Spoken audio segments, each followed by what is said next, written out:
લાલ દાદો ભાઈ શું કરો? આ બેઠા જો સાંજે શું ખાવું છે? જે ભાઈ બાપા આપણે ખાઈ આપણે એવું કાં નથી બાપા અડદની દાળ ખાવી છે સાંજે? અરંડાએ ખાવા હે હા હા અડદની દાળ હાલ છે ને? અરે ખરા ખરી તો વાંધો નહીં. નાના હું ખાવ જ છું હા હા હવે ટોપી શું કામ રાખો? હવે તો તડકો થઈ ગયો ને. ના ના બાપા ભલે રે મારા માથામાં હારી કોણ આવ્યું એમ ખબર છે? તમે હા લગભગ નરેશભાઈ લાગ્યા હા હા કેમ પણ? હાસો ને હા જો હું આવી ગયો હમણાં. સારું આવે છે પછી બાપુ છે ને હા પ્રતિક બાપુ છે.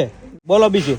બીજ કાંઈ નહીં બધાને કહેજો જય શ્રી કૃષ્ણ. જય શ્રી કૃષ્ણ વાહ વાહ જય સ્વામિનારાયણ જય સ્વામિનારાયણ. ત્યાં કંઠી બાંધી કોઈક આવતા અમારા બલ્લારામા હા, હા. ગામના અહીં આવ્યા હતા ને બેન આવ્યા હતા. હા એને બાંધીએ આ વાહ. બાંધ્યું વાહ સરસ સરસ કેમ મને તમને- બાંધું. તમને કેમ ચેડી જાય હા, હા. ને બાપા મારા હવે કાંઈ હલાય નહીં હા. અને હું કાંઈ ન આવું તમ તારે બરોબર છે મેં ના પાડી સાચી વાત છે. કેવું આવ તો આવજો ખરે આટો મને વ્યાજ આવજો હા હા હું નહીં આવું હાલો સીતારામ લાલ દાદા. સીતારામ